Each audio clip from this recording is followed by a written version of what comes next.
ஓம் நமச்சிவாய சிவாய நம.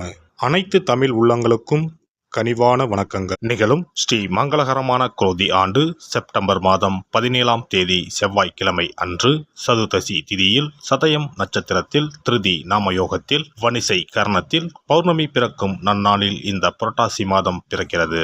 இம்மாத கிரகநிலை என எடுத்துக்கொண்டால் ரிஷபராசியில் குரு பகவானும், மிதுன ராசியில் செவ்வாய் பகவானும், சிம்ம ராசியில் புதன் பகவானும், கன்னி ராசியில் சூரியன் சுக்கிரன் கேது பகவானும், கும்பராசியில் சனி பகவானும், மீன ராசியில் ராகு பகவானும் உள்ளனர். இம்மாத கிரகப்பெயர்ச்சி என எடுத்துக்கொண்டால் புரட்டாசி மாதம் 3ஆம் தேதி புதன் பகவான் கன்னி ராசியில் உச்சம் பெறுகிறார். புரட்டாசி மாதம் 3ஆம் தேதி சுக்கிர பகவான் துலாம் ராசிக்கு இடப்பெயர்ச்சியாகிறார். புரட்டாசி மாதம் 20ஆம் தேதி புதன் பகவான் துலாம் ராசிக்கு பயிற்சியாகிறார். புரட்டாசி மாதம் 28ஆம் தேதி சுக்கிர பகவான் துலாம் ராசியில் இருந்து விருச்சிக ராசிக்கு பயிற்சியாகிறார். புரட்டாசி மாதம் 29ஆம் தேதி குரு பகவான் ரிஷப ராசியில் வக்ரமடைகிறார். இந்த கிரக அமைப்பு மற்றும் பெயர்ச்சியால் உங்கள் வாழ்வில் உண்டாகும் சுபம் மற்றும் அசுப பலன்கள் என்ன என்பதனை இப்பதிவில் விரிவாக காண்போம்.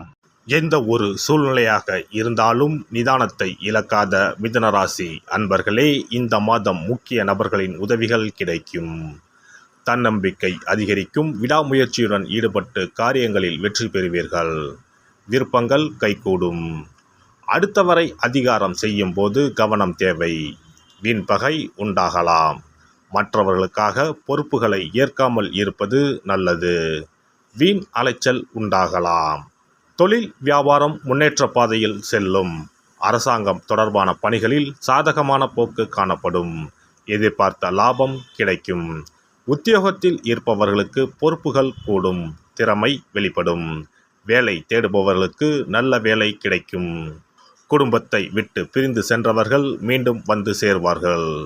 கணவன் மனைவிக்கு இடையே நெருக்கம் அதிகரிக்கும். பிள்ளைகளின் விருப்பத்தை நிறைவேற்றுவதில் ஆர்வம் காட்டுவீர்கள். விருந்தினர்கள் வருகை இருக்கும். மரியாதையும் அந்தஸ்தும் கூடும். பெண்களை பொறுத்தவரை இம்மாதம் விடாமுயற்சியுடன் காரியங்களை செய்து சாதகமான பலன் பெறுவீர்கள். பணவரத்து திருப்தி தரும். கலைத்துறையினருக்கு வாக்கு வன்மையால் எல்லா நன்மைகளும் கிடைக்கப் பெறுவீர்கள். பணவரவு மன திருப்தியை தரும். புதிய நபர்களின் அறிமுகமும் அவர்களது நட்பும் கிடைக்கப் பெறுவீர்கள். எதிலும் முன்னேற்றம் காணப்படும். அரசியல் துறையினருக்கு நீண்ட நாட்களாக இழுபறியாக இருந்த காரியங்கள் சாதகமாக நடந்து முடியும். வாகனங்களை பயன்படுத்தும் போது கவனம் தேவை. தொழில் வியாபாரத்தில் எதிர்பார்த்த வெற்றிகள் கிடைக்கும். நிதி நிலைமை சீர்படும். மாணவர்களுக்கு கல்வியில் இருந்த தடைகள் நீங்கும். எதிலும் முழு முயற்சியுடன் ஈடுபடுவீர்கள். நட்சத்திர பலன்கள் மிருகசிரிசம் 3-4 பாதங்கள். இந்த மாதம் உங்களது கருத்துக்கு சிலர் மாற்று கருத்து கூறலாம். எதிர்த்து பேசாமல் அமைதியாக இருப்பது நல்லது. மாணவர்கள் எவ்வளவு திறமையாக படித்தாலும் படிக்கும் பாடங்கள் கடினமானவை போல தோன்றும். மனதை தளர விடாமல் படிப்பது வெற்றியை தரும். திருவாதிரை நட்சத்திரம். இந்த மாதம் அடுத்தவருடன் ஏற்படும் பிரச்சனைகளிலும் வாக்குவாதத்திலும் வெற்றியே கிடைக்கும். பணவரத்து கூடும். ஆனால் எந்த காரியத்தில் ஈடுபட்டாலும் அடுத்தவரை நம்புவதில் எச்சரிக்கை தேவை. உங்களுக்கு மிகவும் வேண்டியவர் உங்களை விட்டு விலகிச் செல்லலாம். மாற்று மதத்தினரின் உதவிகள் கிடைக்கும். புனர்பூசம் 1-2-3 பாதங்கள். இந்த மாதம் தொழில் வியாபாரத்தில் எதிர்பார்த்த பணவரவு இருக்கும். போட்டிகள் குறையும். புதிய முயற்சிகளில் ஈடுபட தோன்றும். உத்தியோகத்தில் இருப்பவர்கள் செய்யும் பணிகள் திருப்திகரமாக நடந்து முடியும். எதிர்பார்த்த இடமாற்றம் வரலாம். ரங்கநாதரை வணங்கி வர துன்பங்கள் விலகி இன்பங்கள் இல்லம் தேடி வரும். சிறப்பு தொகுப்பு. கண் திருஷ்டிகள் அகன்று தடைப்பட்டு கொண்டிருக்கும் காரியங்கள் நிறைவேற செய்ய வேண்டிய பரிகாரம் என்ன என்பதனை பற்றி காண்போம். வாழ்க்கையில் நல்ல நிலையில் இருந்தவர்கள் கூட திடீரென்று பொருளாதாரம் இழந்து மன கஷ்டங்களுடன் வாழும் நிலை ஏற்படும். இந்த நிலை எதனால் ஏற்பட்டது என்று ஆராய்ந்து பார்த்தால் பெரும்பாலும் அவர்களின் மீதான கண் திருஷ்டிதான் காரணமாக இருக்கும். கல்லடி பட்டாலும் கண்ணடி படக்கூடாது என்று சொல்வார்கள் அல்லவா, அது உண்மைதான். இது போன்ற பிறரின் பொறாமை கொண்ட கண் திருஷ்டியினால் பலரின் வாழ்க்கை சிரமத்திற்கு ஆளாக நேரிடும். இது போன்ற கண் திருஷ்டிகளிலிருந்து எப்படி தப்பிப்பது? இருக்கவே இருக்கிறது எளிதாக கிடைக்கும் ஊமத்தஞ்செடி.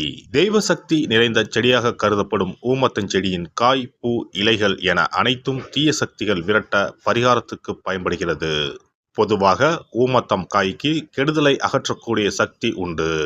நம் வீட்டில் உள்ள எதிர்மறை சக்தியை அகற்றுவதற்கு ஊமத்தங்காய் தீபம் சிறந்த பரிகாரமாகிறது. தெய்வீக மகத்துவம் நிறைந்த ஊமத்தங்காய் மற்றும் பூவையும் எடுத்துக்கொள்ளுங்கள். வீட்டுக்கு அருகில் இல்லை என்றால் நாட்டு மருந்து கடைகளில் கிடைக்கும். இந்த 2 பொருட்களையும் மஞ்சள் தண்ணீரை கொண்டு நன்றாக கழுவி விடுங்கள்.